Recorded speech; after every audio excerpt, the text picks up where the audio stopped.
Man. No more excuses for Dallas Cowboys front office. No more. And we got some of the best Amp Sports, Stargazer, Amp Sports.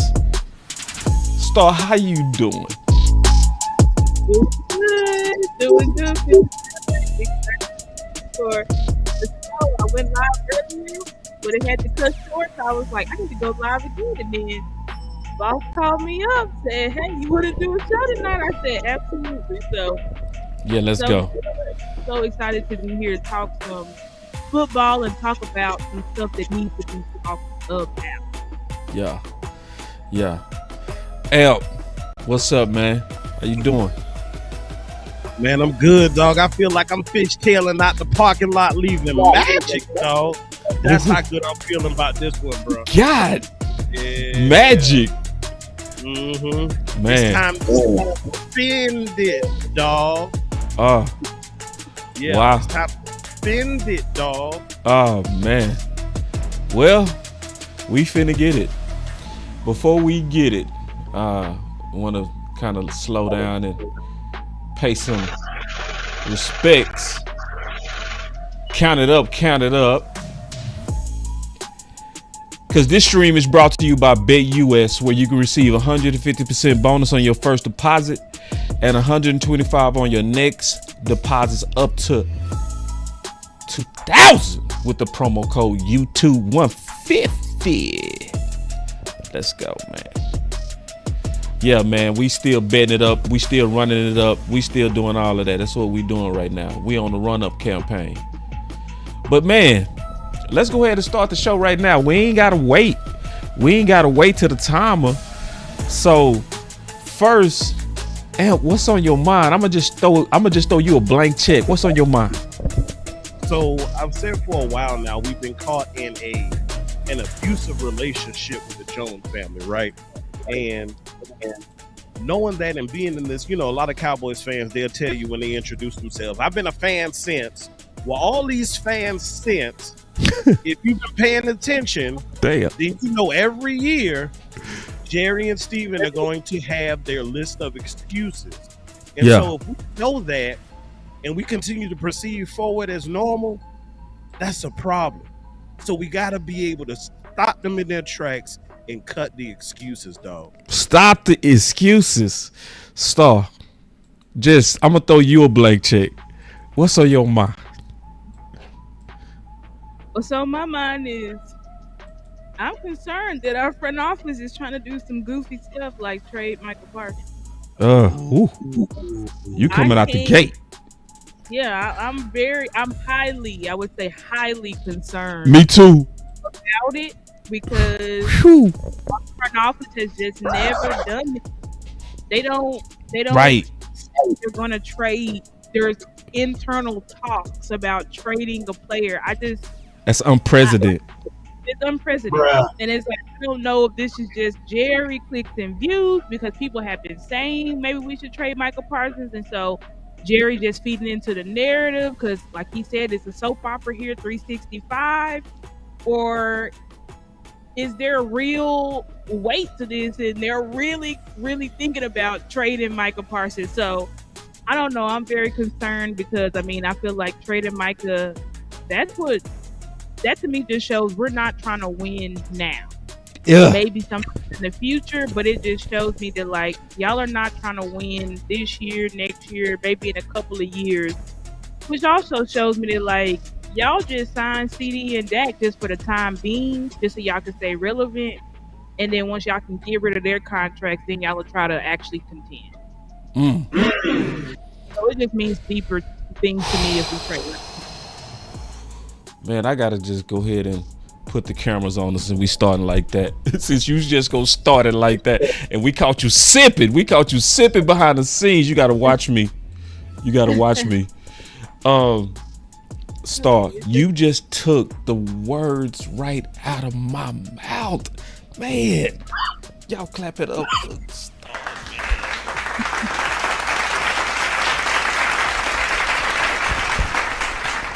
Because Star, I don't think people kind of computing it like that. I don't think people computing it like if you trade Micah Parsons, you thinking about the how, but you're not thinking about when you're going to get paid.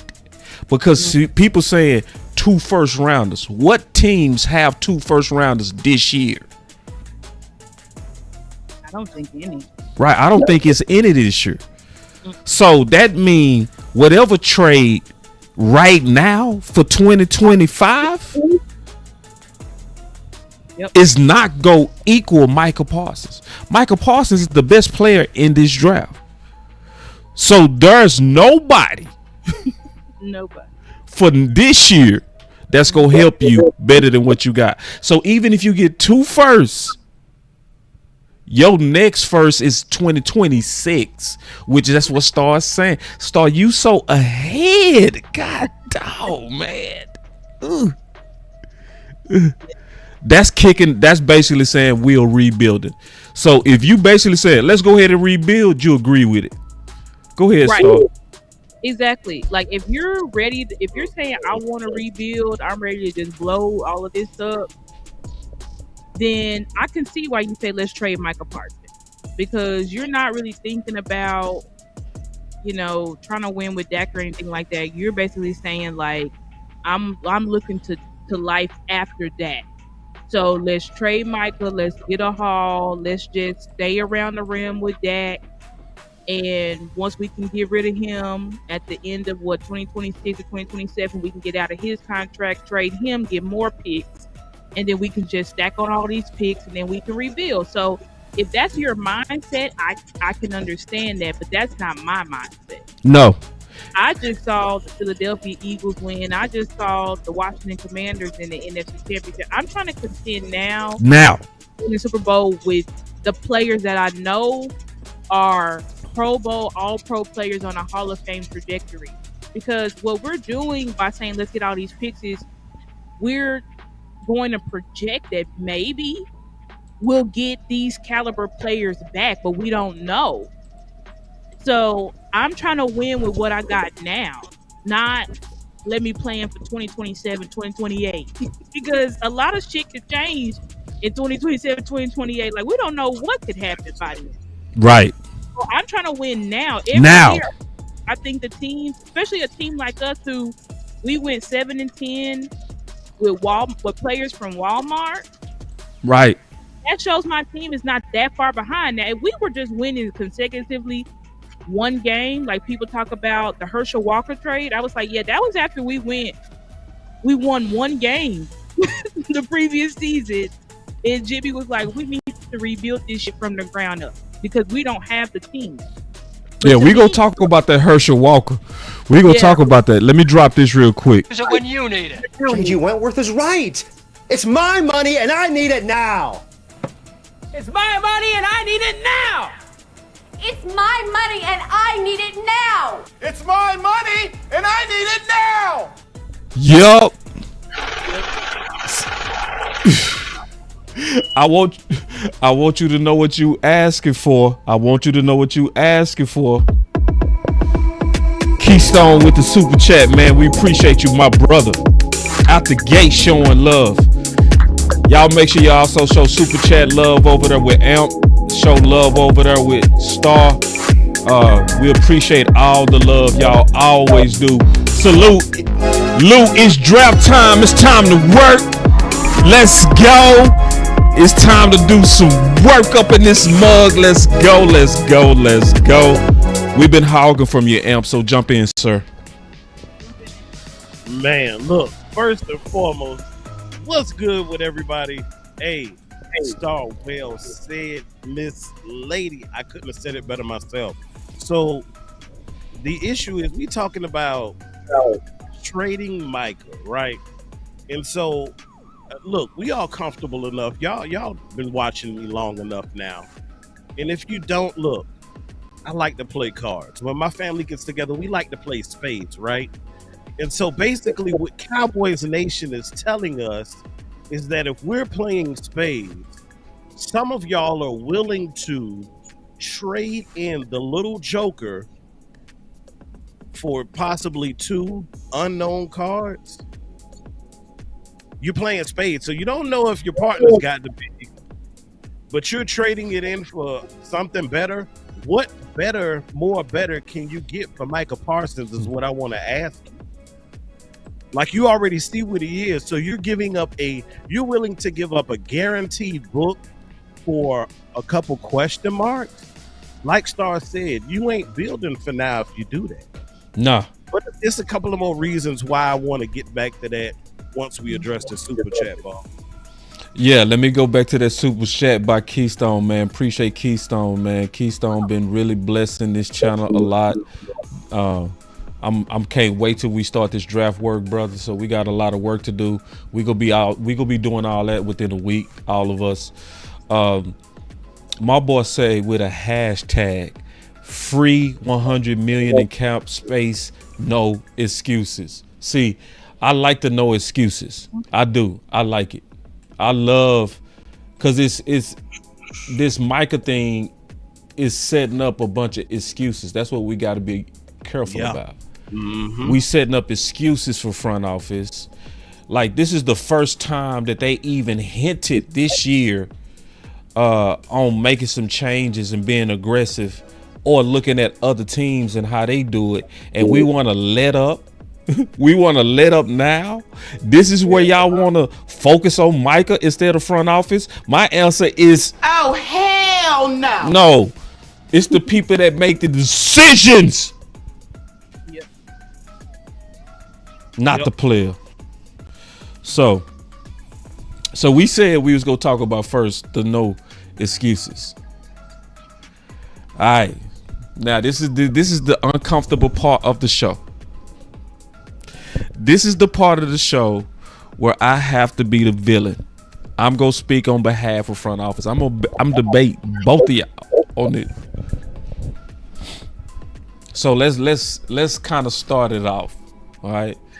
So, Elp, I know you speak for front office. I mean, for the players and the team, and I know you Star.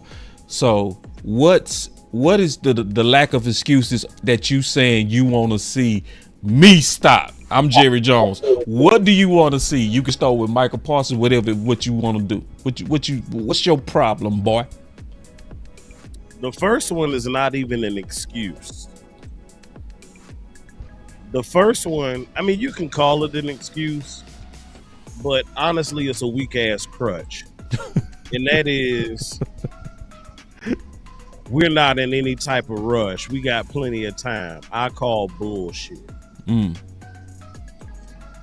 That's one I'm tired of hearing. You don't have time. Because we saw what time did for CeeDee Lamb this past season. We saw what time did for Dak Prescott this past season. We've seen what time has done for other players like Ezekiel Elliott. Cut it out, man. I'm gonna push back a little bit. I'm push back just a little bit. Here come the pushback. All right. Now, speaking from front office side, it is their job to try to get the best player that they can for the best price that they can. True or false? True. So one of the best ways to say you ain't got the money is to pretend you ain't got the money. Am I right or wrong on that? You're right. Okay. So, and see, Angie say, boss love push it back. This is the reason why I'm pushing back on this. It's not that I actually love pushing back. I think we got to be able to fairly articulate both sides. That's why we do this. That's exactly why I'm doing this. Yep. It's like me and the OC talked about a long time ago that you got to be able to argue both sides, right? If you're trying to be fair, right? So I'm the side of front office right now. That's what I'm doing because we got to account for the real successful practices too, right? So Amp, Star, let me go back and forth with both of y'all on this. Y'all know that we do a good job of, for the most part, getting value talent. But the way that we do it is we only free up cash when we need to. So we start hitting those switches when we in talks of closing the player. You got a problem with that? Star, you got a problem with that?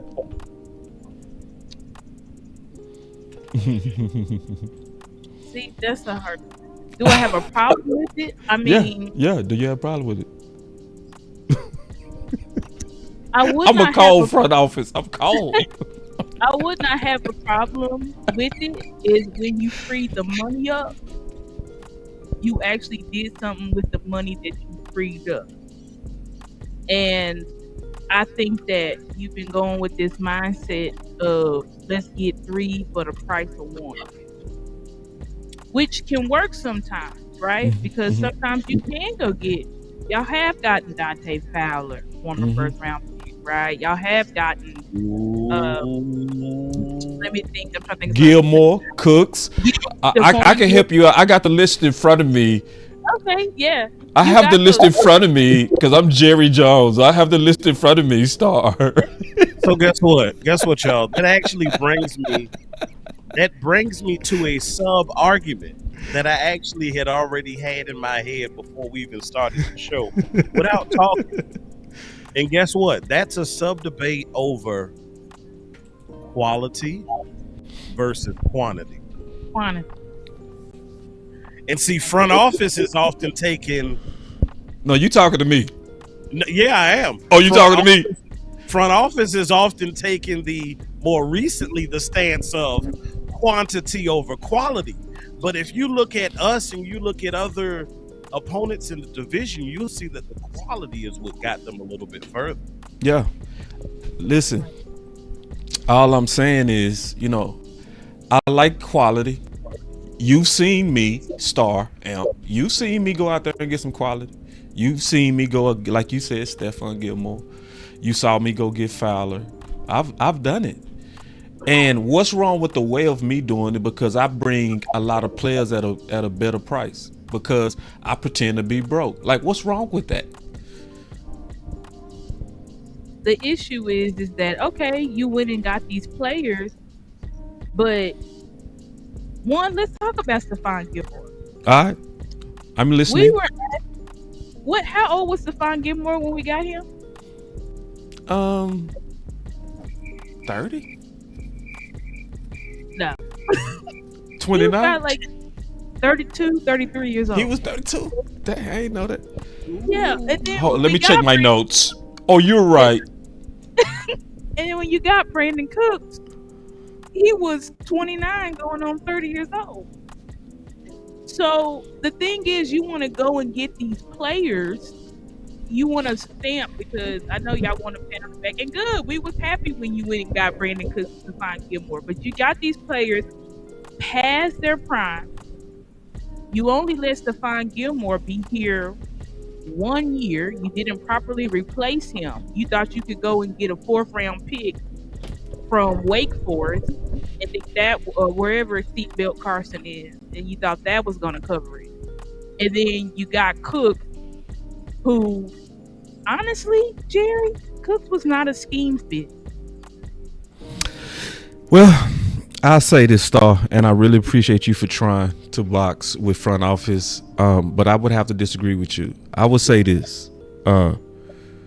Did you like the fact that Stephon Gilmore was able to step in when Bland was underperforming when we assigned him to the number 1? Would you agree?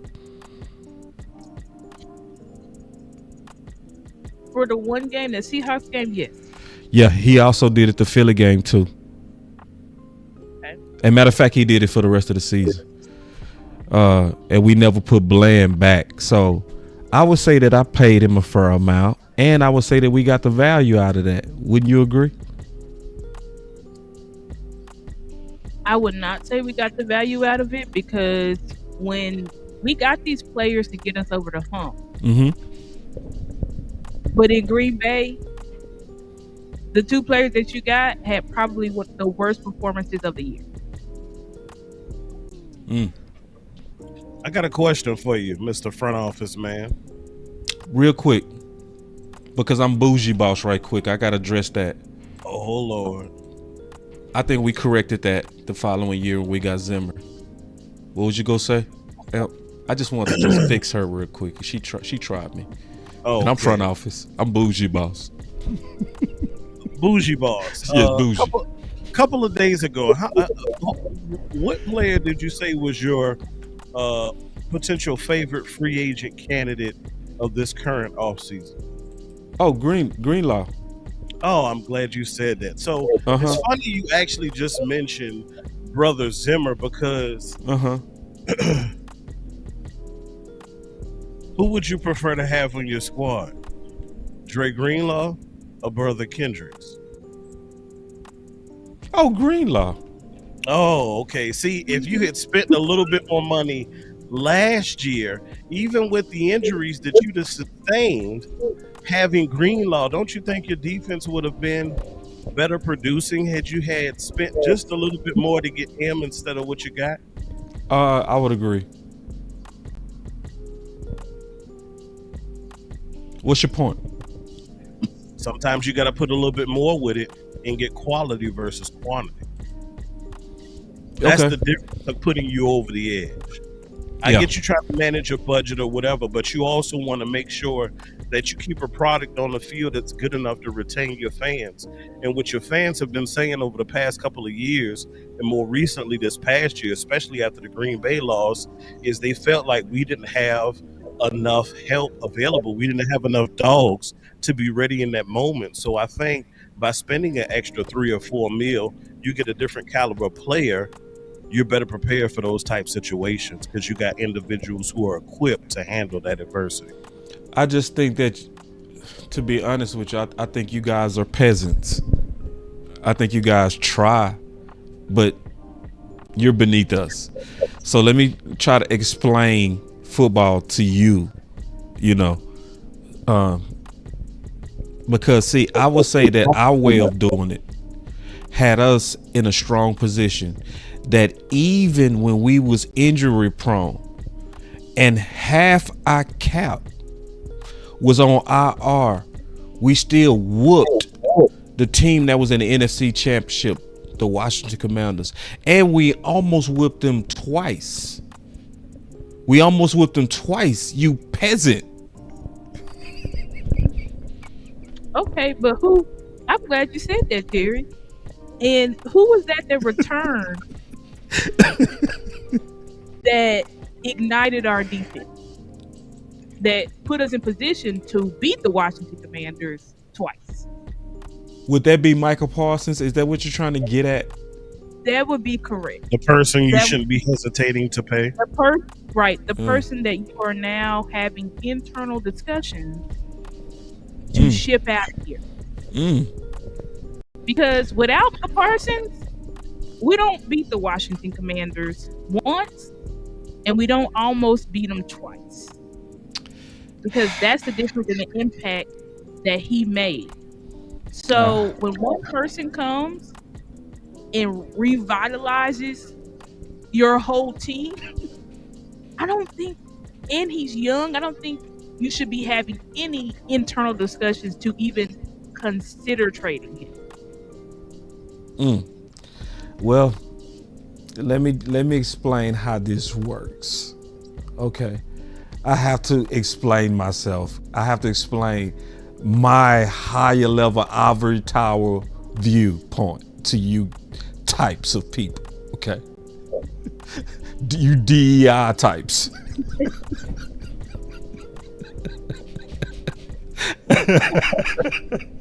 So let me explain this to you. And I would never explain this again. I didn't get this far being Jerry Jones by giving away money. Yes, I know that this guy, Michael Parsons, had discussions about team friendliness. It is my job to make him Boy Scout friendly. Do y'all understand that? That's always been the goal of why I am who I am and why you are who you are. Because I was taught that what you do is you have a big old front door to allow as much cash in as possible, but you keep that back door small. Did you say back door? I want me some glory hole.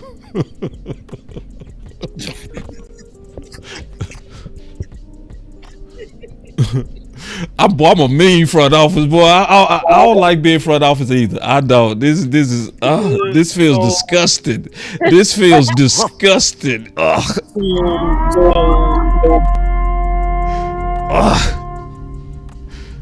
Listen, good old boy, you damn Scrooge you. See, the problem with your tight is you're a damn tightwad. Yeah. See, like you said, you want a small back door. See, you won't allow anybody to penetrate you. See, that's why you got Jimmy up out of here, because he penetrated you. Hey! You felt violated. You going low. You were uncomfortable and you didn't want to feel that way no more. So I get it. Now you make sure you tighten them up extra tight. You tie that drawstring as tight as you can, because you don't want nobody else to do what Jimmy did to you. That's the problem. God. Go ahead, relax, take it easy. It'll be a smooth process. I promise. Yeah.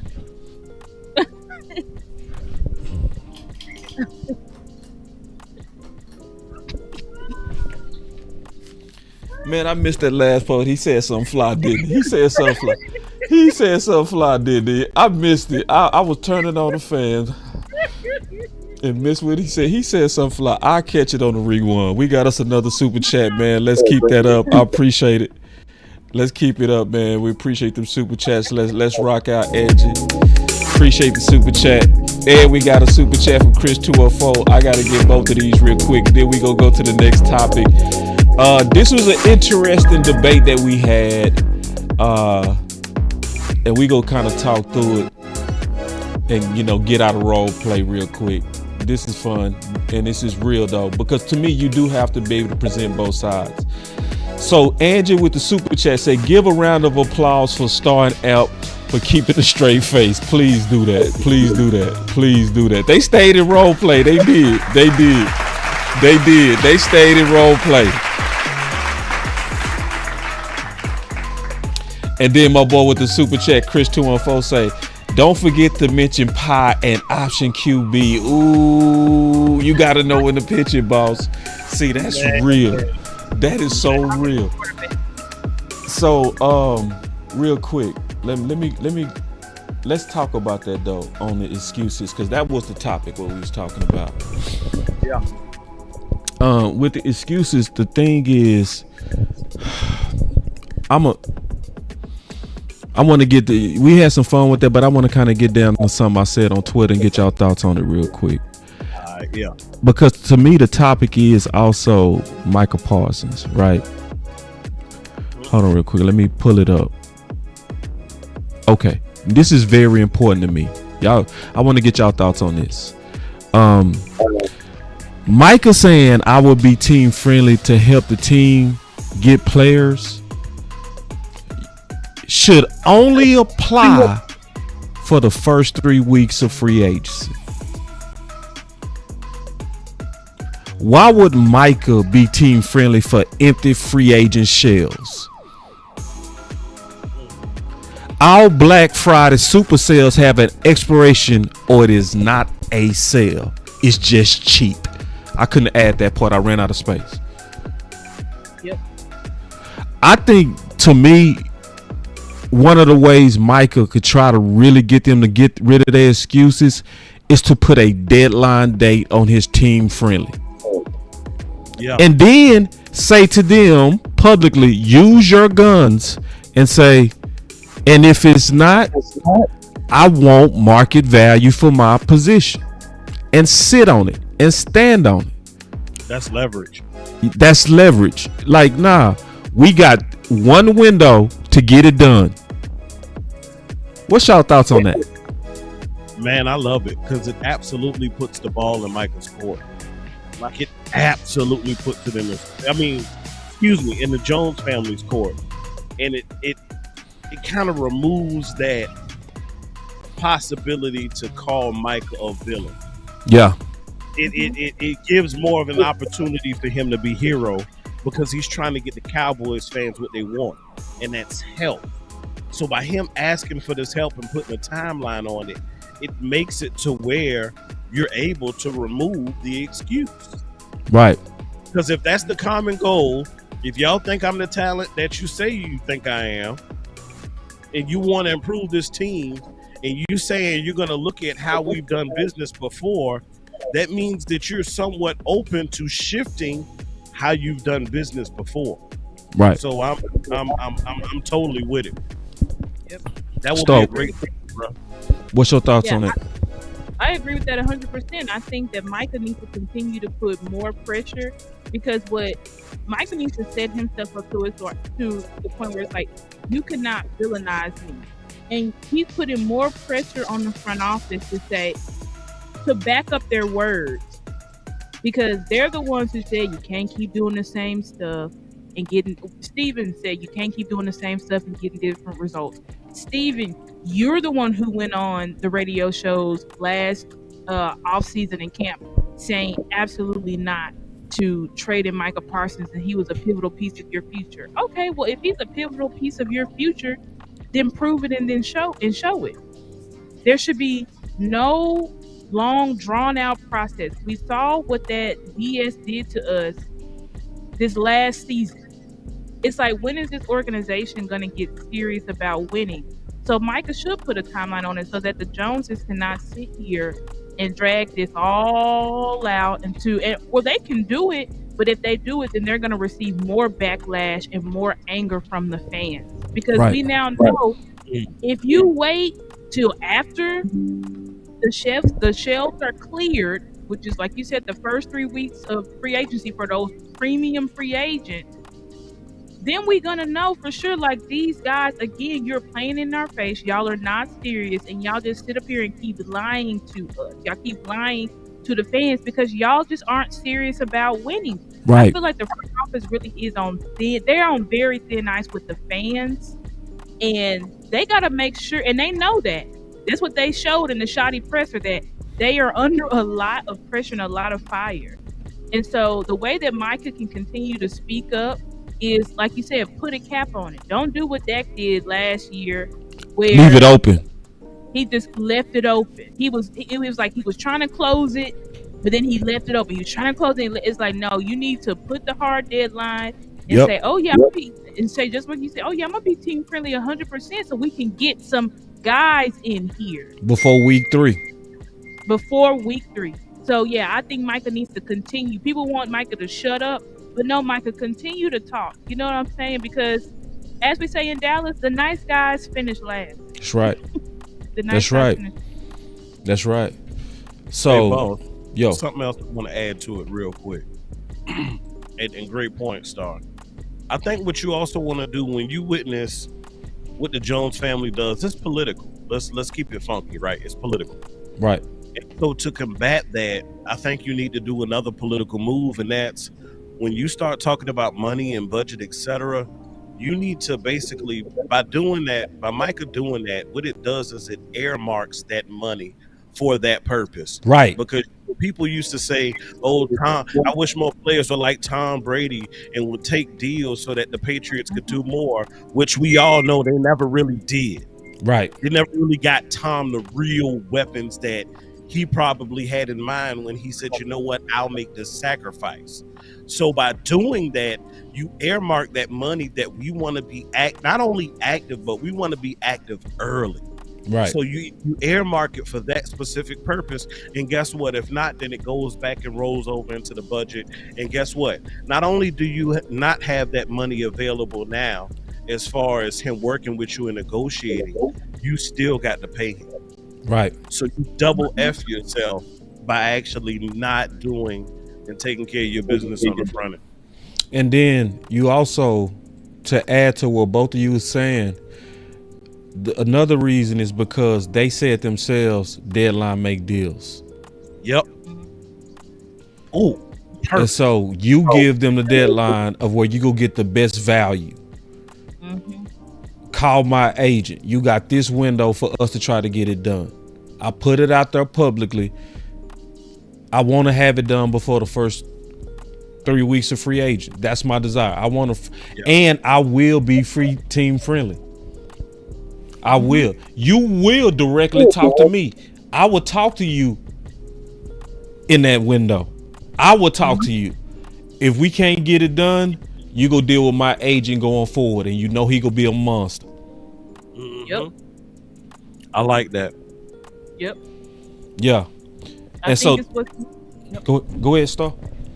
No, I was just saying. I think it's what's needed. I think you spoke about it the other day too, boss, about how it. Even after the Cowboys leaked that we're having internal talks about trades, Micah still came out the next day and said we need to be aggressive. Yeah. So Boss. it's like Micah now continue to speak up and continue to because right now I feel like the front office can do whatever they want. Ultimately, they can trade Micah, but they're not going to trade Micah without extreme backlash. Yes, there are going to be some casual fans that are like, yay, we traded Micah. But hell, they may not even be that because who knows the compensation? Right. Because they could blow it. Yeah. If we could get one pick and some other player for Micah, like I've heard some of these trade scenarios going around, and they're god awful. Is what I would describe them as. They're real bad.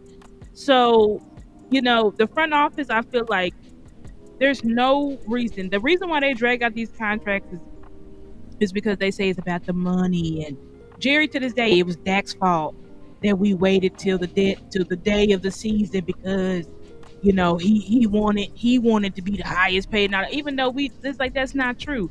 So now you got a player consistently saying, "I will be team friendly. I will be team friendly." Yeah, I think it's the right thing for Micah to put a deadline.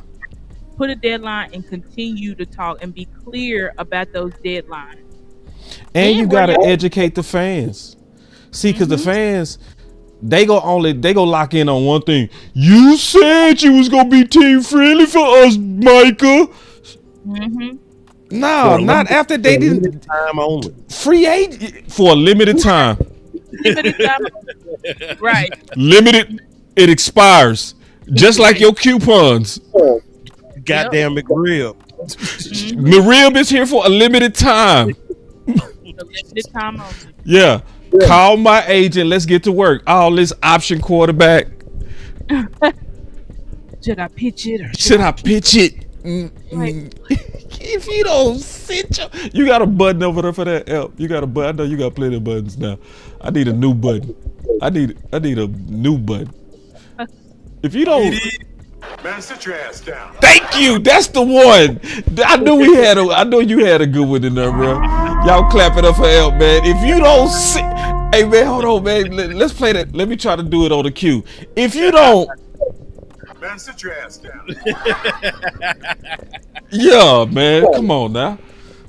It's goofy, but I'll respect though. I'll respect to front office. We just having a little bit of fun.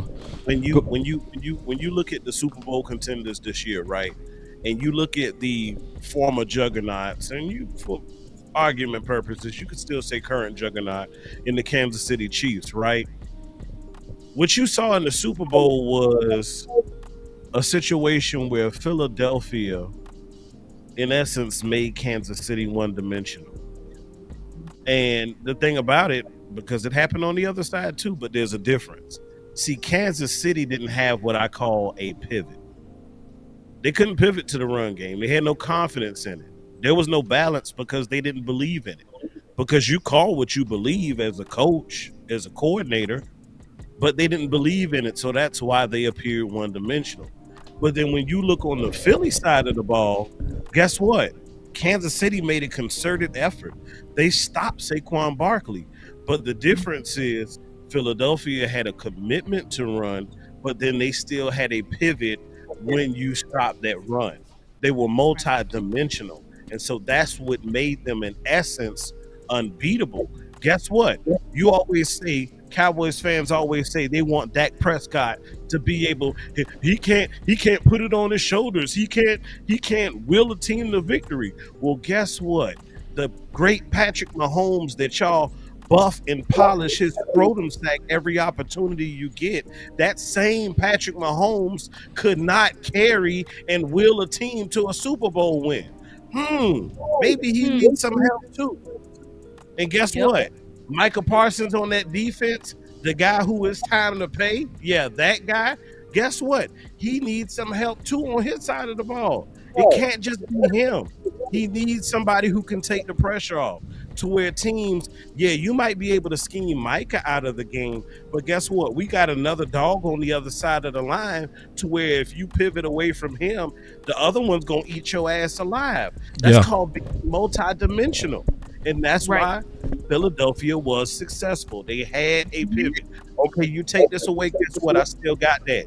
And it goes to this final and damning point. Yes, Steven, you built a solid team. Yes, you were able to mitigate the storms of the season, and we were still competing with some of the more elite teams in the league. I get it. Kudos to you. I'm going to give you 2 claps. However, the issue is we didn't have everything we needed. Zim asked you for some shoes. You gave him some, but we know it wasn't the best pair available. You went down to the Goodwill and you said, "Hey, I got you some shoes, dog." I mean, they fit, they work, but I mean, they ain't got no treads on them left. They got good tires like that, so you might slip and slide a little bit. You might not be able to defend the run as well as you want to without sending run blitzes and all kind of extra help, when it might have been better for you to put those guys back in coverage to make you not susceptible to the pass, because you got some weak safeties back there. Yeah, I said that too. I digress. So we was very heavy on that topic. It's a very, very interesting topic. We some kind of way got to get Micah to create a deadline. So this is something I'm gonna have to maybe clip out, tag him personally. Deadlines make deals. Deadline make deals. If you don't get in no deadline, the fans gonna hold you accountable. Right. They not gonna care. You know what I'm saying? They go just clickbait. That's what they gonna do. You know what happened to honor, dog? They could be on that type of stuff. What happened to keeping your word? Like, man, shit, no. You didn't read the coupon. What about integrity? No, man, you better read that coupon fine print, homeboy. So now I wrote a note, Micah's conversation for not paying Micah. Amp, help me with that. Herschel. So with Herschel been going around. What's your thoughts on Herschel? And where you heard people say, I'm open for a trade of Micah for a Herschel Walker, how? So, in case you guys haven't known, my name is Amp. That stands for Always Making Plays. I like R&B music. I like long walks on the beach. I enjoy football, the Dallas Cowboys, etc. But one thing I also like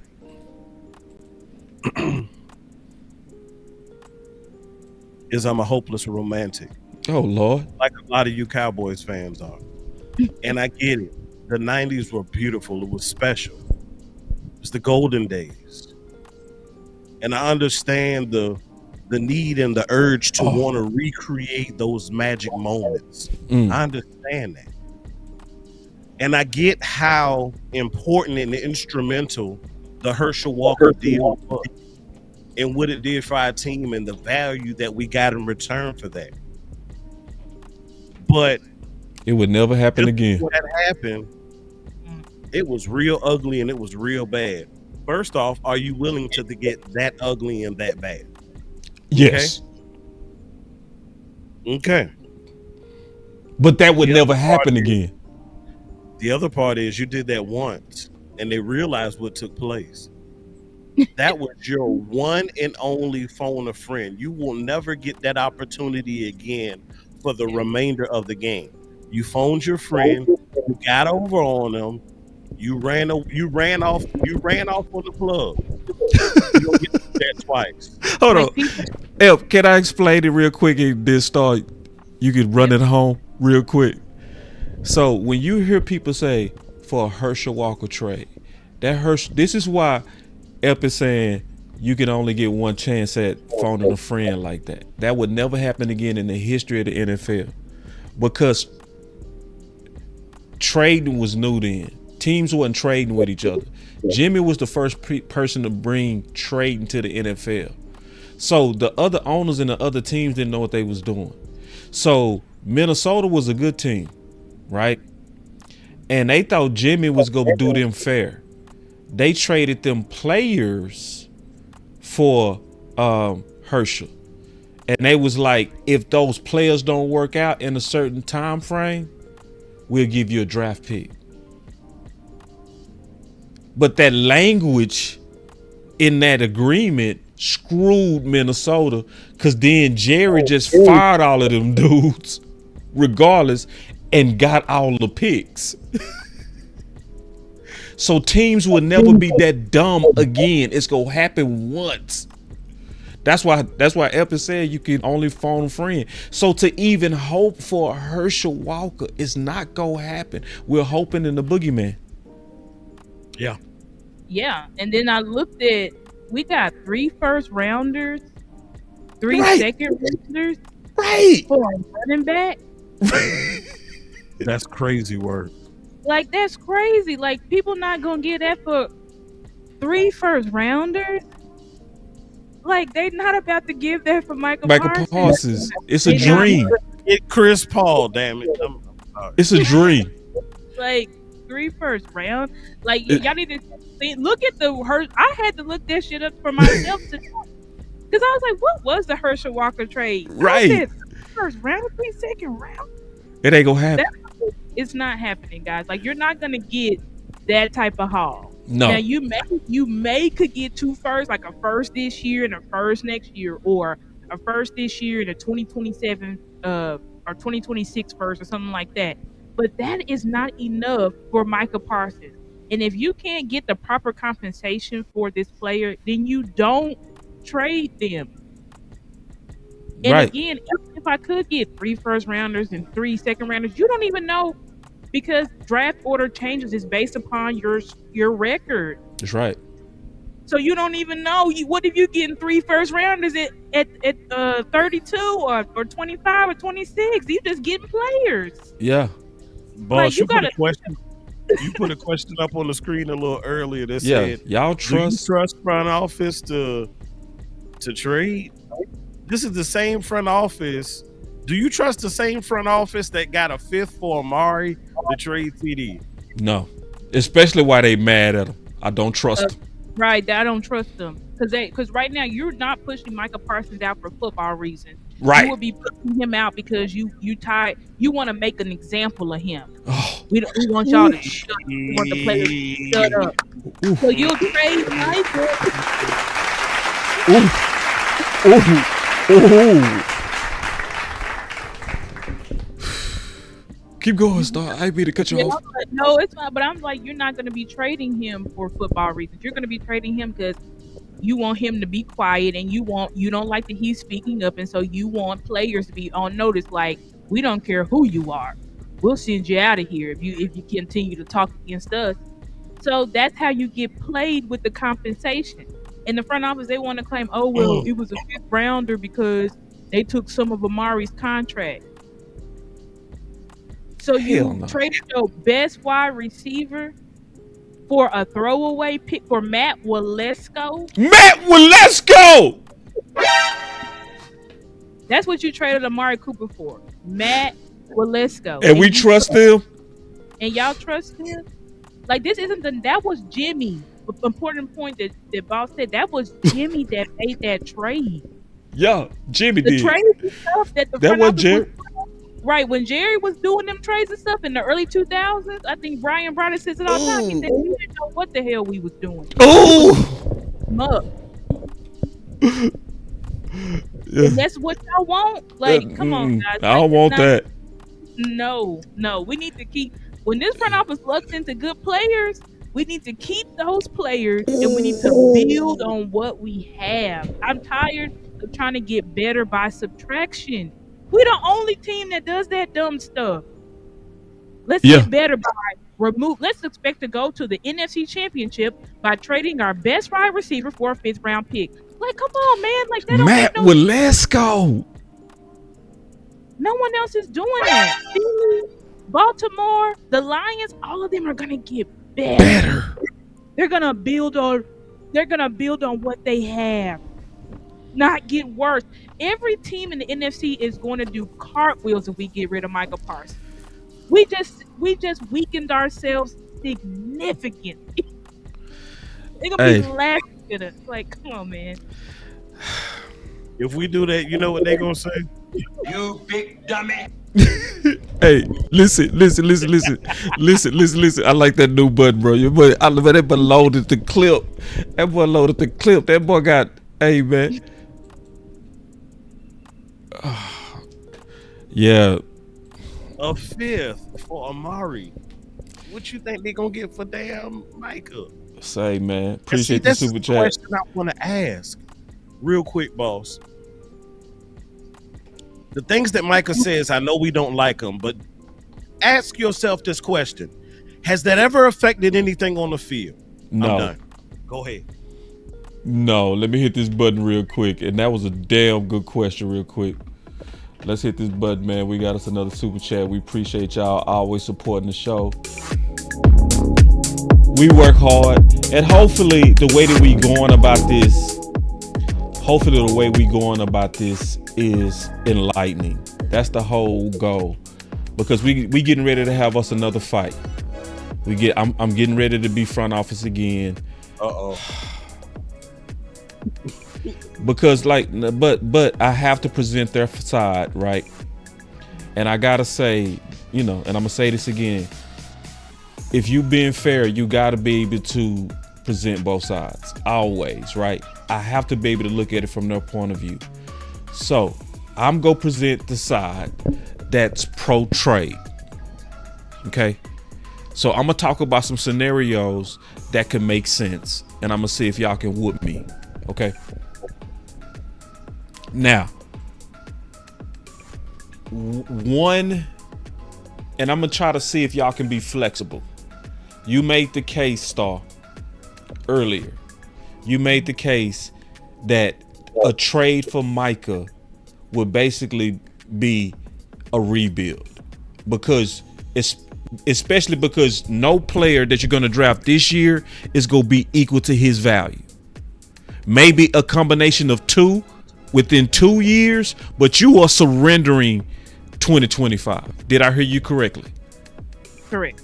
Okay. Now, what if I offered you, Star, a Myles Garrett, where we are going into 2025 with a top 3 defensive end, a former defensive player of the year, and we get you some picks? Would you at least be open to that? No. Okay. Why? Because, see, I feel like I'm taking care of your 2025 now. You're not taking care of it. What you're going to do is just put us in the same position that we already in, with just hanging around the rim. Because Myles Garrett is leaving Cleveland because he's like, I can't win here. I want to win a Super Bowl, a championship. I need to go to somewhere where I can add to that roster and I can be the bolster to help them get over the hump. If you get rid of Michael Parsons, you bring Myles Garrett here, and then who is behind him? Who's going to help him? You can go and get let's say, okay, we got, now you pigeonhole yourself. Okay, now we got to get Myles help. So now let's just pick an edge here at 12. Or let's just force an edge here at 2, because we need it. You're going to end up putting the player in the same position. These other teams out here, they have multiple. I just saw where they said the 49ers are considering getting Myles Garrett, and they already got Nick Bosa. You have to, it's not enough just to have one premium pass rusher. We have that in Michael Parsons. It's not enough. You need to have more. So again, if you're trying to win these next 2 years, I'm not considering a trade. Now, if you're saying, okay, well, let's just stay around the rim and then we can truly contend in 2026, 2027, then I will be open to it. But I'm not open to rebuilding because I don't know how much longer my quarterback has left. I don't know how much longer CD has left, because CD could get an injury tomorrow. And then what? That's what I'm saying. We want to keep planning for the future, but who's to say that our players are even going to be here in the future? We don't know.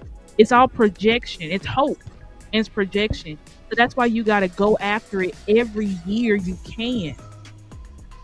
And honestly, we're trying to let me push build- back on you. As a front office uppity, okay? Yeah.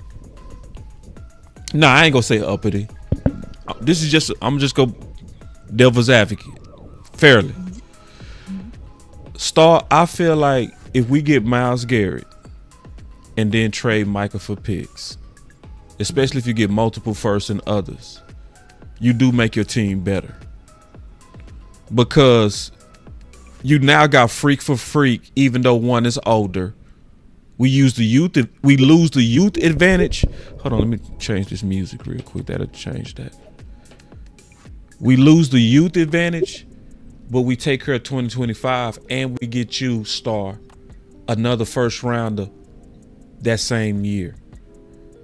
And possibly more picks. So we looking at 2025, an extra first, which is way better than the fourth that we lost for Mingo, right? And Trey Lance. That extra first helps us now. You not open for that? Oh, well, we don't one know. more thing.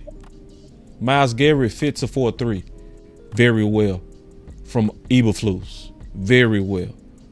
So, you know, that 4-3 defense is what Rod ran. That's why Tank was greater under the 4-3 defense with Rod than he was when he was running the hybrid defenses with Quinn and Zimmer. So you also have a schematic fit. You not open to that? I'm open to bringing Myles here with Michael Parsons. Okay. But I'm not open to only having Myles Garrett, because again, I think that we'll be in the exact same position as with the what extra we- first? Yeah, because I mean That's you can more. get Because you don't But have if you got Micah, you don't have the extra first. So you will have 2 first rounders right now. Right now. So you could get Genty, right? You could turn around and then draft any number of quality first rounders that can help this team. Right, but then that's again in my head. It all depends on how you see it, but in my head, it's going for the unknown. You know who Myles is. No, I know who Myles is, but I'm saying these picks, right? Because you giving me Myles, but then you're saying, but I got all these picks, but we can help you. We can help you with these picks. Again, picks are for the future. Yeah, these guys can kind of help us out now. You can go get Denton, he'll help us out now. You can go get you a rookie defensive end or whatever, and they can help us out now. But are those players going to equal who Micah Parsons is? I feel like Micah Parsons is a foundational piece. Let me ask you a question. What would you then rate, not the draft picks, because I believe you're dead right on the draft pick, but what would you compare skill-wise Garrett to Micah? Would you call them equal? Would you call one better? How would you describe that? I think Imp, you can jump in too. I think as a pure pass rusher, I feel like you can slightly give Myles the nod just because he's a traditional DN. Yeah, he traditional. Micah is not a traditional DN. He's like a hybrid type of player. 3-4. Right. He's like more of a 3-4 or a 4-3 4-3 linebacker compared to an actual 4-3 DN. So I can see that. But honestly, Micah to me is the better player, if that makes sense. Because I can use Micah in a variety of ways that I really can't use Myles Garrett. Although Myles Garrett is still very dominant, obviously former defensive player of the year. That's why I want him to come to Dallas to help us, because I think he can be a key to unlock and give Micah that Robin role to his Batman, where I think he could really push us over the hump. because I see other teams stacking, and I want to stack. That's just my opinion. Okay, Amp, I'm gonna ask you a question. And real quick, today's stream is brought to you by BetUS, where with BetUS you can receive 150% bonus on your first deposits and 125% on your next deposits up to $2,000 with the promo code YouTube150. So y'all still got some time to make some money off BetUS, and we appreciate it. Amp and Star, I'm gonna add both of y'all. Would you want Micah, or would you take Micah and Jalen Walker? Or would you want Micah alone, or would you take Myles Garrett with Kenneth Grant? You see what I'm doing? You know, would you want Micah, or would you want Myles Garrett with and I'm picking bottom of the first, guys. You see what I'm saying? You see what I'm doing? You know? Would you want Micah, or would you want Micah and Mike Green? I mean, Myles Garrett with a young Mike Green.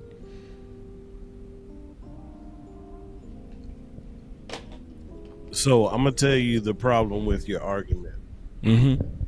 Yes, it will have some success, but the problem is it's going to cost you more in the long run. Because see, currently Myles Garrett is about to be 30 years old, and Micah Parsons is his junior by about 5 years. Okay, so you're talking about a relatively equal level of talent, but with Micah Parsons, you're pretty much guaranteed that you may have him another 10 years. Myles Garrett, you may only have another 5. Yeah. So yes, you will get some assets, you know, in the short term, but those assets too have question marks because you don't know what those individuals will develop to be. The second thing is you're talking about young, undeveloped talent who you would like to see the results on now because of the position, right? And then you're talking about a guy who's about to get hit 30. He's been in the league for some time, has played a lot of football, got a lot of miles on him. You're talking about somebody who potentially could break down at any moment. So when that older guy who's got all these miles on him breaks down, are you going to be able to lean on that young, undeveloped talent? No, but you will be able to lean on Micah Parsons. Yeah. We go put this with the chat. Who won? Did free agent? Did front office win that debate? Who won the debate? Myles Garrett with a younger first rounder, or did Star and Amp win? I don't know how to describe how, but let me say this: Myles will be the only way that I'm even halfway interested. If none of your packages come with Myles Garrett, I ain't interested. You know, that's what I'll say. I still will want Micah. I think Micah is a leader on this team. I want the guy that want to give a discount. The guy said, I just want to be a little bit above Micah. I mean, I just want to be a little bit above Myles. You know what I'm saying? He just want the respect. Angie say I lost. That's cool. I want to lose. I wanted to lose that. Maybe Angie, I ain't do my best. You ever think about that? Everybody says Star at F1. That is a Batman. Those are two Batmans, and I feel like Micah said, we need firepower to take down Thanos. Yeah. These teams are just gonna keep getting better. They're gonna keep stacking these rosters. I just feel like we can't go in again relying on that's our problem. We always relying on undeveloped talent. We are always doing that. Right. And it always bites us in the butt. It always does. It's gonna catch up to us. We get excited because we see plays at training camp. Oh, look at this. We did the same. We did it with Tyler Guyton this offseason. We talked us into he was gonna be rookie all pro. We did it with Seatbelt. They going out for me. like we at some point, like we got to stop trying to put so much pressure on our young guys and have our young guys just be assets to help us. Not you're here, you're gonna be the guy. Yeah. Because that also loses what we talk about football culture and football first. Philly don't do that. Philly drafted what's his name, Cooper DeJean, and he was on special teams for half the season. You gotta let the young guys come in and earn their position, not you're starting. You get the position automatically. Because that ruins football culture. That's how I feel. Like we gotta allow the package to play out and stop forcing it. Stop forcing, like you said, forced outcomes. Force outcomes. Stop forcing outcomes. Say y'all, I think we should tackle one more topic, and then if y'all want to, can we repeat this on Wednesday if possible? Let's repeat this on Wednesday because I got some more topics. We carried them first three, but I got three more, and this we would be here all night if we try to tackle those. Yeah, because we all, especially because we added the role play. The good news is everybody said I lost that one. You know what I'm saying? Everybody said I lost that one. That's the one I want to lose because I want Micah to win. I did give y'all my best fight though. I really tried to give y'all the best fight from the perspective of front office, you know? Yeah. And I think that would be, if you was to go Myles Garrett, that would be the only thing that I would be like, it's the closest. It'll make you look. Yeah. Yeah, it'll be like, well, you better get that pick right. That's what I'd be on. Right. You know what I'm saying? But so the thing that's sad about these times is two things that's going around right now. Pressures don't matter. Right? And it's too much, in my opinion, harping on the drama that happened behind Micah's, saying what he said about Derrick Henry that would have been ruined in Dallas. So let me play this clip real quick. We gonna talk about it. Because to me, a lot of people just getting this slap wrong. Jerry got my number blocked. I couldn't even get it. I couldn't even call Jerry. Jerry got my number blocked. Are you upset that Derrick Henry didn't come to Dallas? I said, nah, that's not how God worked. He was exactly where he was supposed to be. Exactly. Year 8, 9 his career, still going for 1,800 yards, playoffs. He was exactly where he's supposed to be. I'm happy that I didn't get ruined by us. Jerry got my number. He said, I'm happy he didn't get ruined by us. And people really believe that hurt recruiting. I'm going to tell you right now that it did not hurt recruiting. At all. If anything, it helped recruiting. Because you got to look at it. Like, if you judging everything from just that clip, that I'm glad you didn't get ruined by us. Because, see, this is a scary time we live in. This is a time to where it's not the context of what you're saying. It's about what it looked like you could be saying. That's the era that we live in now. It's not about what you're saying in the whole context of your conversation. It's that part of what you said in your context that sounds bad. That's what people on now. Yeah. Sounds like it's too much focus on the what versus the why. Go ahead.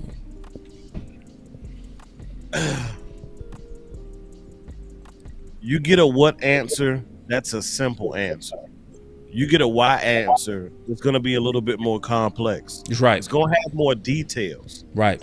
It's going to give you more information. And with all of the extra information, it can help paint a better picture for you so you have a better understanding. Right.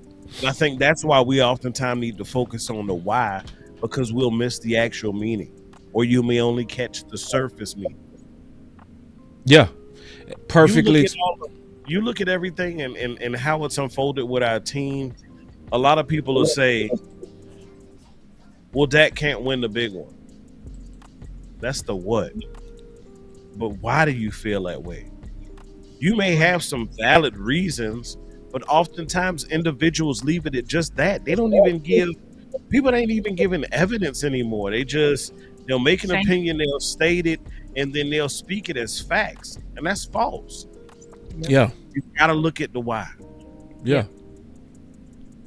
I agree with that. And I think that also, like, Micah was honestly, he was saying, from what I heard, because before the statement, he said, like, it happened how God intended it to happen.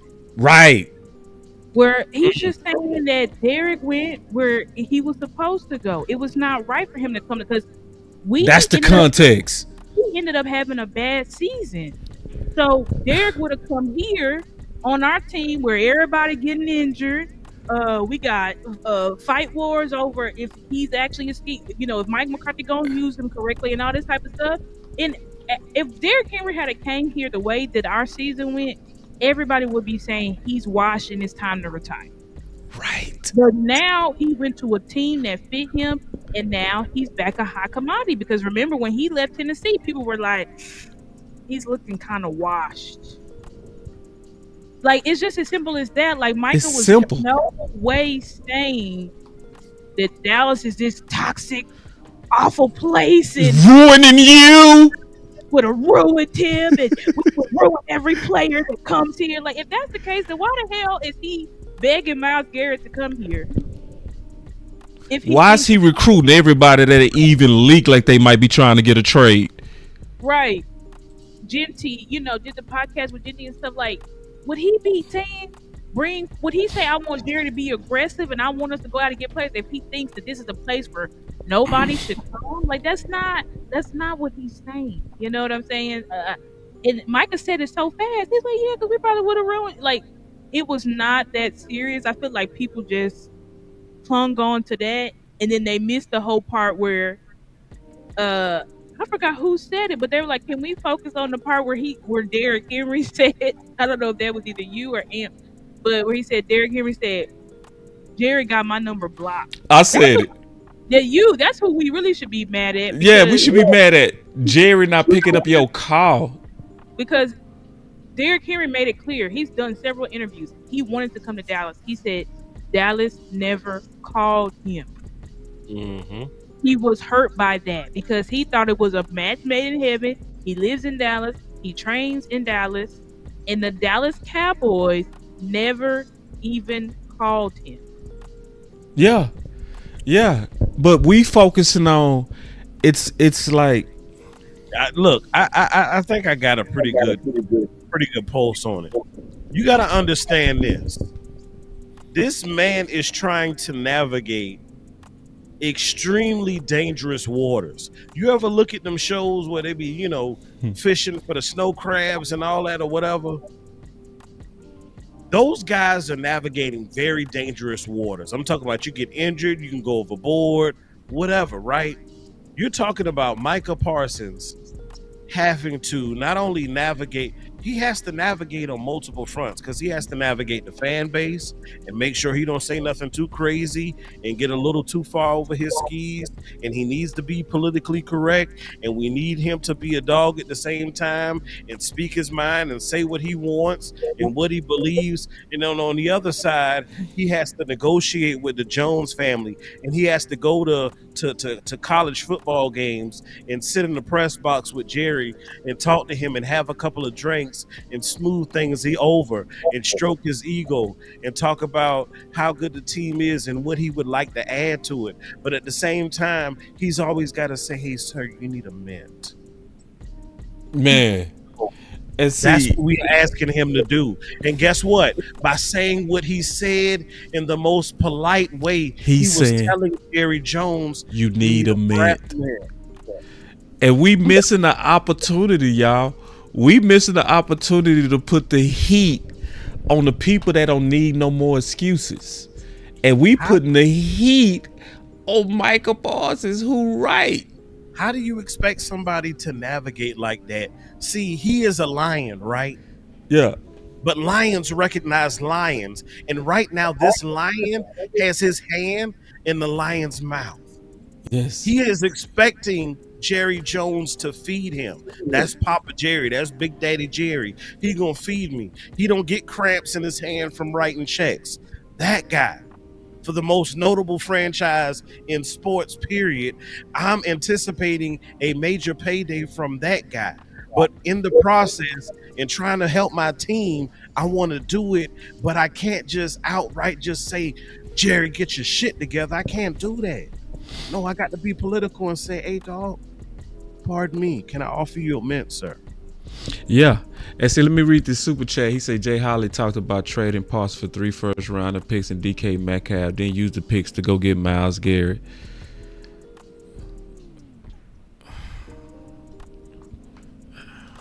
I'm cool on that first part because you get a great player in DK, but then to package all that for just an older Myles. Oh, hell no. It was good until it got to then trade all that for Myles. Nah, bro. Nah. Now, if you give me DK 3 first-rounders, okay. You know, that's a lot.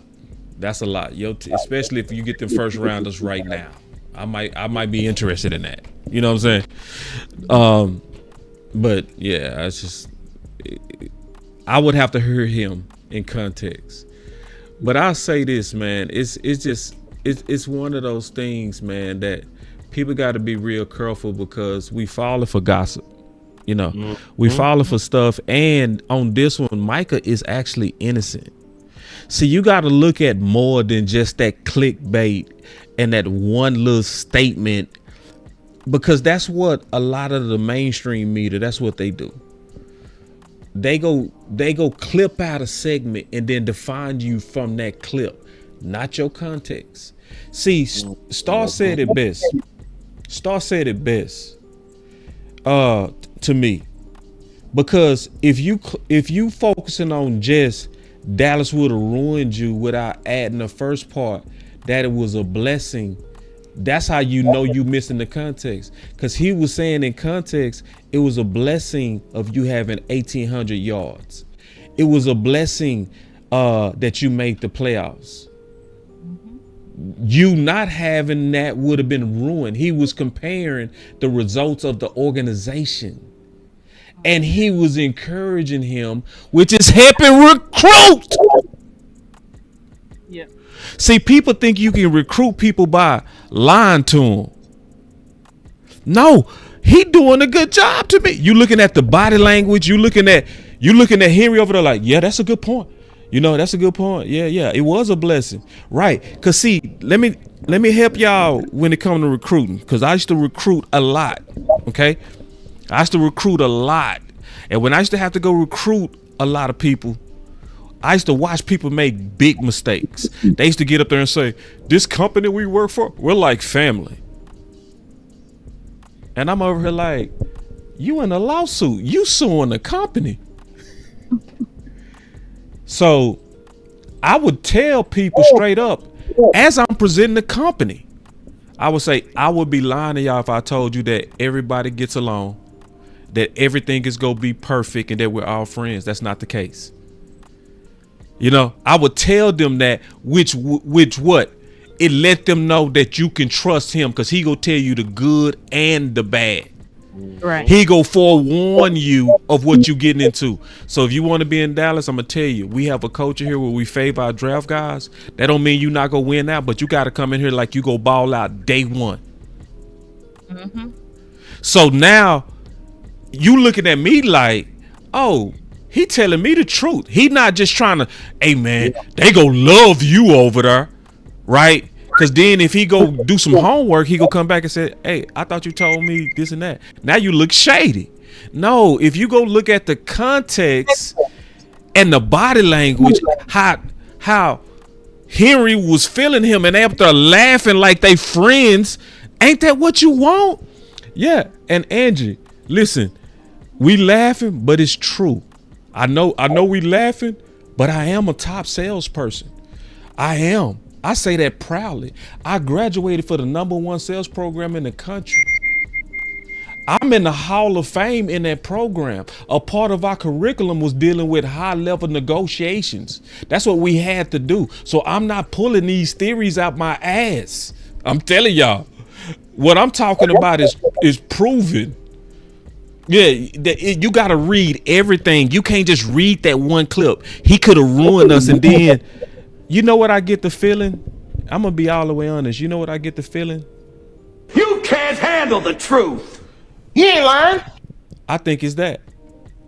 Yep. I think we got fans and content creators and writers. They don't want to hear that your organization got some warts. Yeah, that's what it is. They cool with halitosis is what you're saying.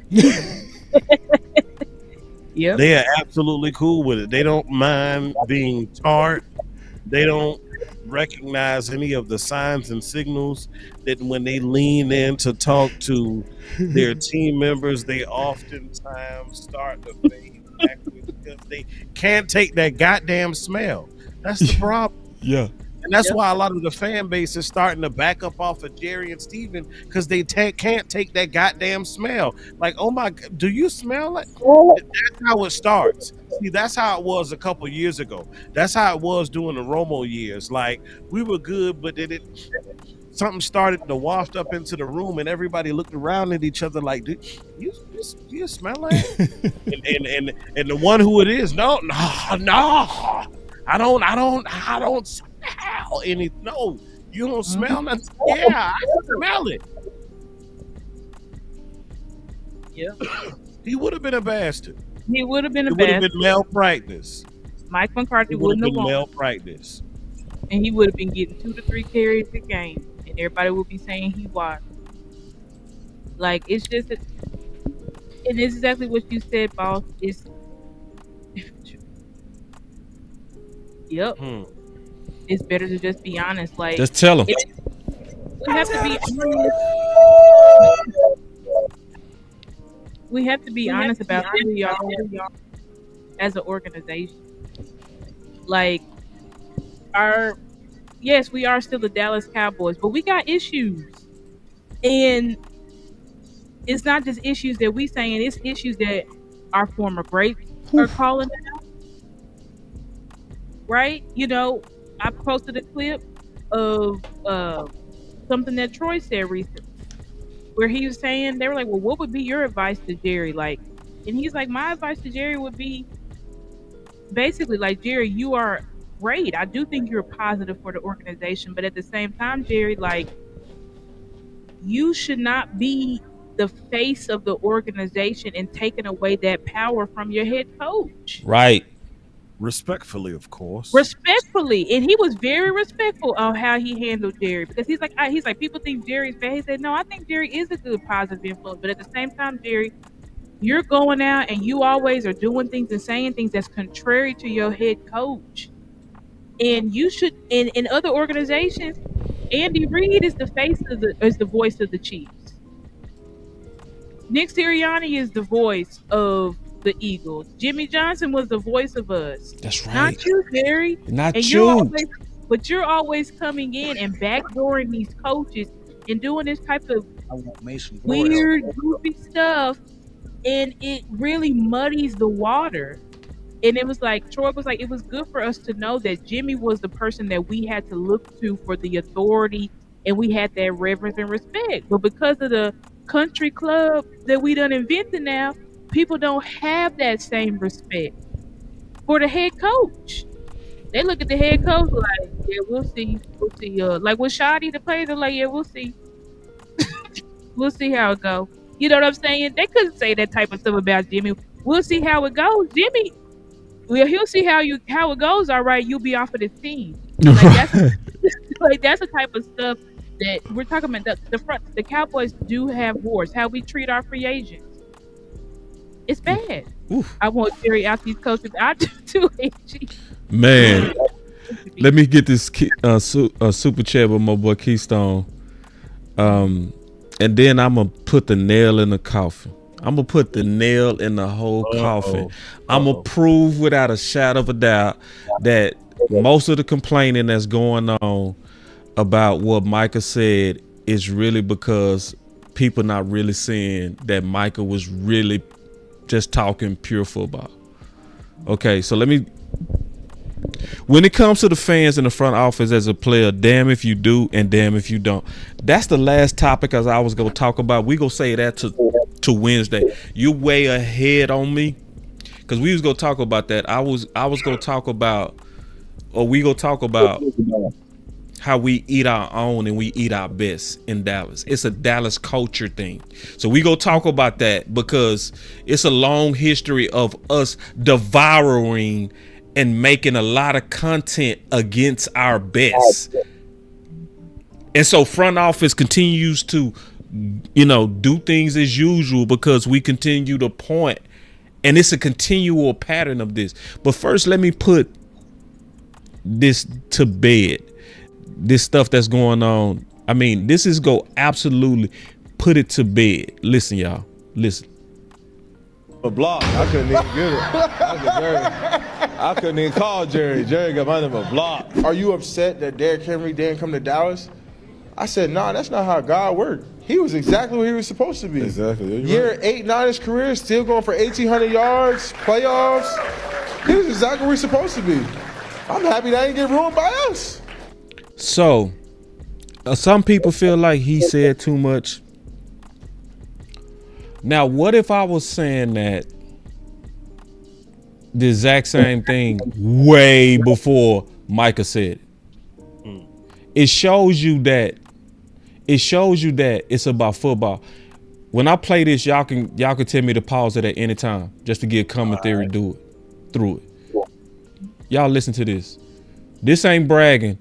This is really just showing you that this is real what Micah said. Listen, I say bastard too. Some people might be new to the channel. They might not understand what I mean by bastard. See, the Dallas Cowboys, they treat outside free agents like bastards. They treat them like. So when I say that, I'm basically saying free agents. So people that been rocking with the channel, they know that, but I want to explain that. So people, well, what you mean bastards? Yeah, they're going to be viewed as outsiders if they come to Dallas. So the big common names right now,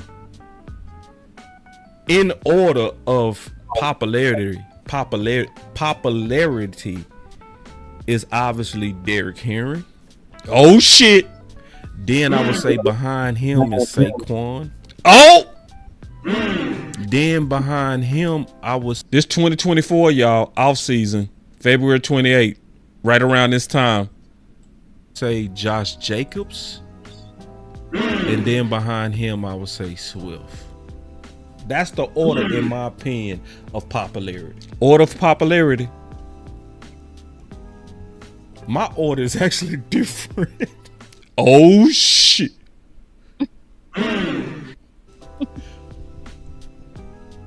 My order is different. My order, in terms of what I feel like is a fit for the West Coast, especially if you go be catching the ball, Swift. Oh shh! Boss, you're wrong. Boss, you was wrong. Man, pay attention. Saquon number 2, Josh Jacobs number 3. This is my list. Henry number 4. But boss, Michael was hating. He wasn't a fit. What? Oh, hell no. See, I already hear y'all. What? What? Yeah, I said it. Exactly, Angie. Yeah, that's how I see it. Yeah. And it's not saying Henry ain't a fantastic, great back, because I still believe he is. I just don't see him catch enough to see him as a fit. And on top of that, in my opinion, he's in a volume run game offense that features him. He's go get his attempts every game. Oh, Micah was what we can't recruit because of what Micah said. No, Micah telling the truth, and real players appreciate that. It's checkers. I know the truth, not so do you. How? Man, this boy Buttons is crazy.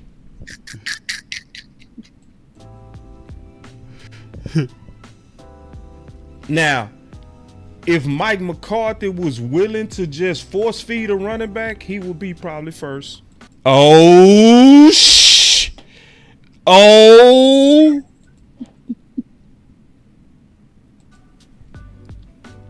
But I don't see that. I just don't. I need somebody that can go from 0 to 100 like that.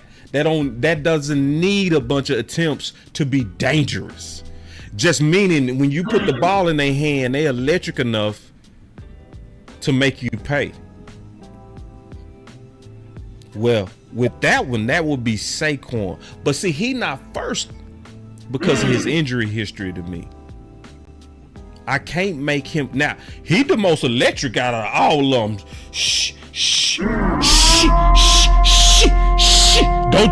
Don't you get stupid. Bruh. If I was on it, wasn't it? Boy, I was on it. See, if front office would have listened. Now, this was the time, Star, everybody was, oh, you don't get these old running backs. Yeah. See, if they would have listened to Boss Cowboy Star and Amp, Saquon would have been a Cowboy. Damn, son, where'd you find this? Don't you get dumb. You want answers? Oh, he's still the most electric out of every one of them. You can't handle the truth. Don't you play with me. Now, you talking about Dak being able to swing it out to a dude who can make somebody miss and still take it 60 yards? Was I lying? Now, this was the time boys were saying, oh, he washed. You don't go with them old backs. Yep. So was Micah Parsons hating, or was he really just being honest with him? Like, we under this old coach wasn't a fit. But we get so caught up on that one statement, and I appreciate this. This one came with a super chat. Check this out. See, we need this type of stuff because now we can talk through this with some intelligence. My boy say, bro, that statement burned my ass. If daddy got laid off, the children not supposed to tell the next door neighbors. Yeah, that's because you're only focused on that statement. What you got to do is focus on the context, and then your ass wouldn't be burned.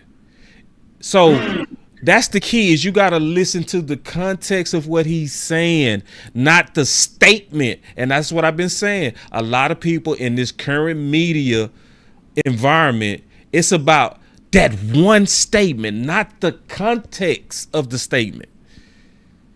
And people read, you gotta pay the price. It's almost like dealing with people who want to be mad. It's like, damn, bro, you nitpick what I said. Right. Let me keep playing this though. Who got the work ethic? Broke all kind of Penn State records on power cleaning and bench press and ran a 4.3. Man, Saquon can lose 2 steps and he'll still run a 4.5. So don't you play with me. Yeah. But Swift.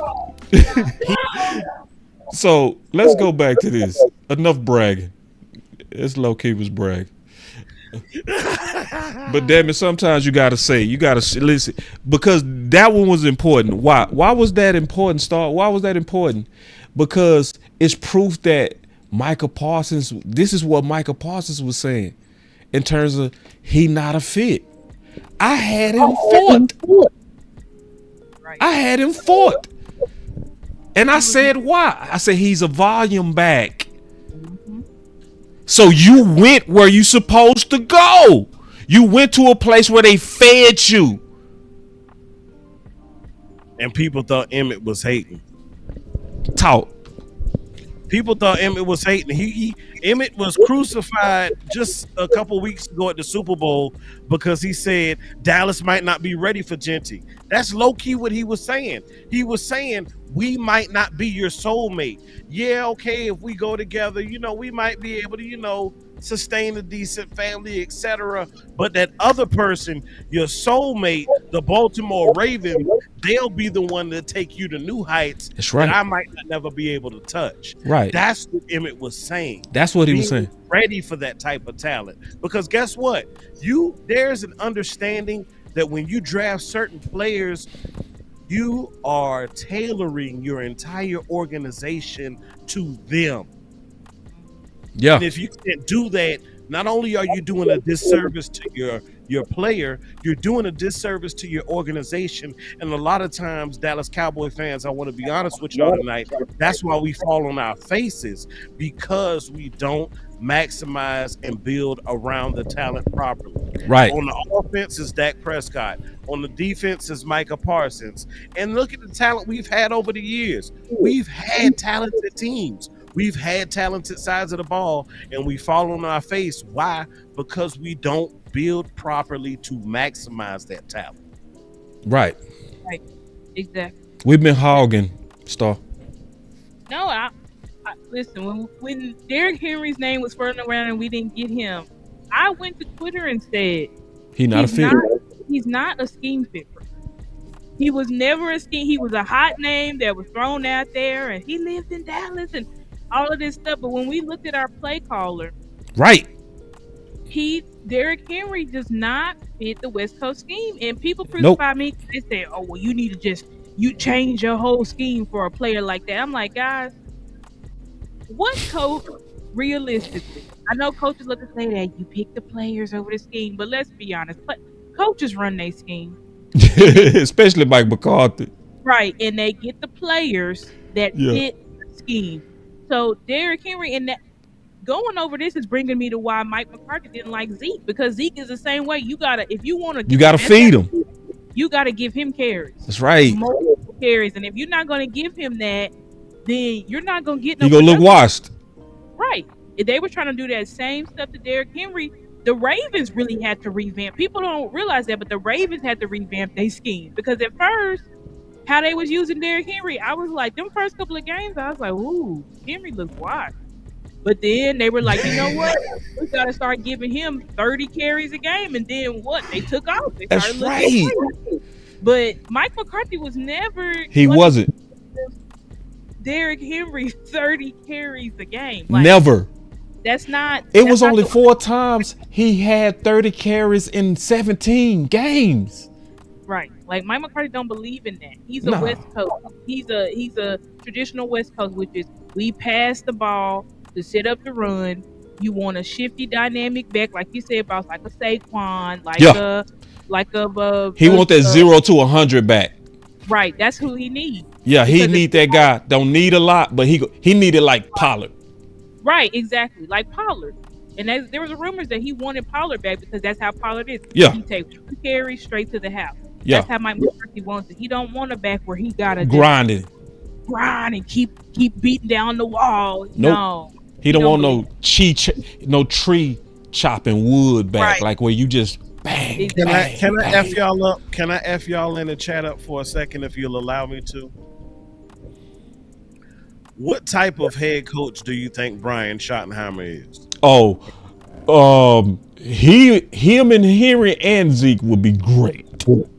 You think he's gonna mold to the players? Or he's gonna be rich in his approach? I think he's gonna mold to the players, but he gonna have a philosophy and an identity of physicality. So let me ask you this question. If Mike McCarthy was not that guy and he ran his system and he did it how he wanted to, right? Let's say he was on the team this year, right? Just hypothetically speaking. And you had a bruiser type back. I hadn't really looked at the backs in this year's draft, I'm gonna be honest. And that was the best player available on the board. Would it be a crime for Dallas to draft that player at that moment, considering he was the best available, knowing that that player does not match your scheme? Yeah, and it goes to what D.A. Lee said. He said, damn a scheme fit, give me the talent. It depends. Yeah, it depends. So, like, I think the perfect example is what I just went through. I named 4 backs, 4 good backs. Now, in order of popularity, most people said Henry was first. I said no. In the West Coast, I would have wanted Saquon. And I said in terms of electric, Saquon was first. Both of them talent, one of them was a better fit. I would have went with Saquon because of the fit and the talent.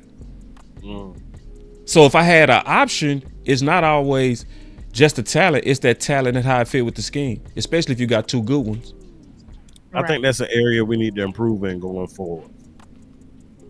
Marrying the scheme to the player. Yeah. Maximize. Because we love. Can I say something real quick, Al? To get a 2-for-1, and we oftentimes like to. I think you would be good at a play. Yeah, yeah, and yeah. For the most part, I agree with D.A. Lee though. Damn a scheme fit for the most part. It's just that it's not as black and white as that. That's all I'm saying. I still 90% agree with what he's saying, or 95. You know, so to just be clear on my thoughts. But this goes to show how stuff can get out of hand. Just being all the way honest with you. How we can spend so much attention on something that's nothing. Like, real talk. That we spent all this time on this. Jerry got my number blocked. I couldn't even get it. I couldn't. And we still not dealing with that part. We still dealing with the Michael Parsons part. We still ain't dealing with Jerry got my number blocked. And call Jerry. Jerry got my number blocked. Are you upset that Derrick Henry didn't come to Dallas? I said, nah, that's not how God worked. He was clearly talking past tense, clearly talking. If we listen to the context, he's clearly talking about how it played out. Exactly what he was supposed to be. Exactly. Year 8, 9 his career, still going for 1,800 yards, playoffs. He was exactly. Derrick Henry, like, I would be worried about he's hurting us from being able to recruit if Derrick Henry wasn't feeling him. But if I'm a player and I'm like, shit, Michael look like he keep it real. That would make. Let me just ask a simple question: would you trust somebody like that more or less? It's a simple question. More. Okay. So we making a big deal out of this, as we always do, where we eat our own and we take shots at our own and we don't focus and we make excuses for the people that we still need to be bulls our own, and that's front office. It's goofy season, man. And I want to say this. Sometimes it can happen by mistake too. Sometimes we just see things different. Yeah. But then that's why I want and always welcome debate. Yeah. Because if you allow your argument to be cross-examined, maybe we can get down to what the real truth is.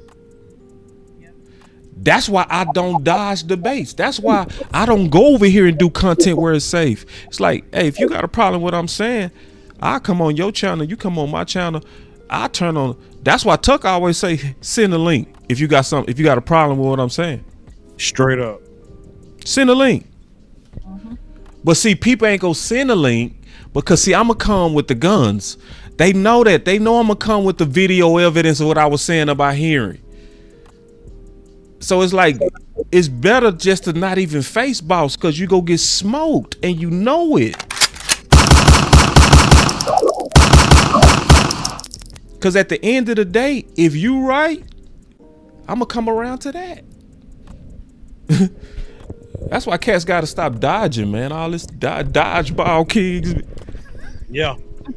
No, sit down. Sit down and make your case. Sit down and make your case. And let's see if you can be cross-examined. with your takes. Like we did today. We did that all day. I felt like I won the first one. The second one, y'all unanimously whooped me. And the chat said it. Boss took the L. So I'm going to give my final words after y'all. Start with you, Star. Yep. I would say my final word is, I think this off season we just gotta keep the main thing, and that is on the front office. Yeah. And also I would say keep the pressure on the front office, and also, with our campaigns and everything and the hashtags and stuff, and continuing to encourage the players like Micah, like we said, we want to try to figure out a campaign to help Micah say, put a timeline on it and stuff like that, because we ultimately just want to win a Super Bowl. And that's why we all do this. That's why we all do content, and we have different views and opinions, but we just want to win a Super Bowl, and we want to put out the best ideas possible. So we need to keep the pressure on front office. If you don't believe in the campaign, then don't participate. Right. But I also would like to encourage those who don't believe in our campaign, stop trying to convince us to stop our campaign. Because I've seen a lot of that, writing books and paragraphs under our posts, telling us, saying we dumb, saying Jerry don't care, telling us this is like, we get it. We got it. If you don't believe in it, then don't believe in it. But you don't have to keep trying to discourage us from doing what we think we need to do to help this team win. And my last word is, if you want Micah Parsons to be paid and remain on this team, keyword if, please put this hashtag out on social media, which is hashtag 877 Pay Micah now. That's my final word. Hey, we ain't supposed to say who came up with that. I gotta give credit though. I'm breaking the rule. Should I break the rule? Should I break up the rule?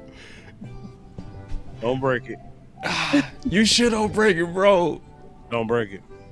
Cause none of us came up with this shit, man.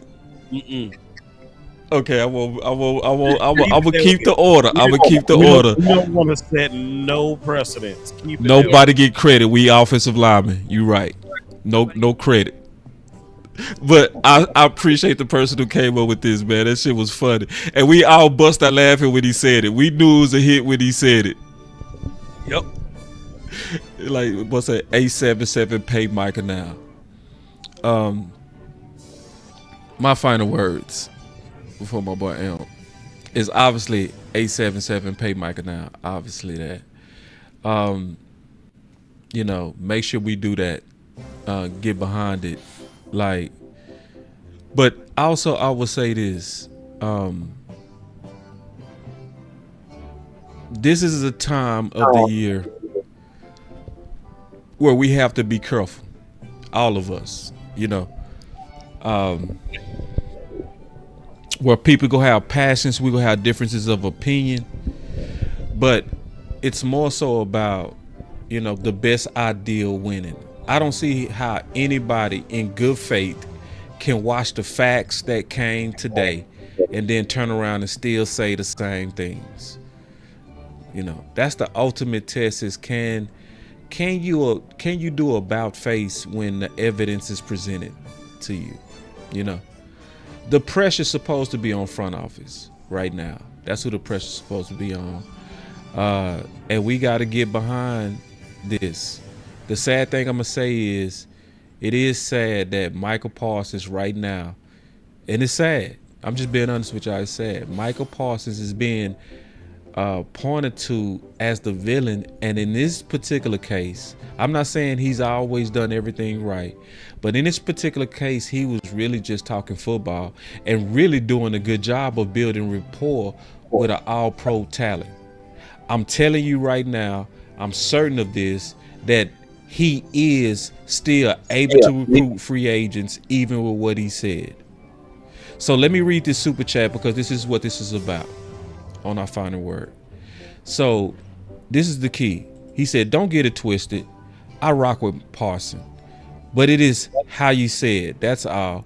I hope Jerry open up that wallet at the end of the day. Exactly. Hashtag 877 pay Micah now. And it is something about the perception of it. If I'm judging that clip, right? If I'm just judging that clip, just the clip, it sounds bad. Am I being fair? Mm-hmm. If I'm just judging just that clip, it came off bad. But what I'm challenging us to do is be the adults that listen to the context, right? Not the clip. And thank you for doing that, Samson. You know what I mean? That's what he's saying. And that's honest what he's saying. That clip, if I just focused on that clip, it sounded bad. It felt bad. And I agree with that.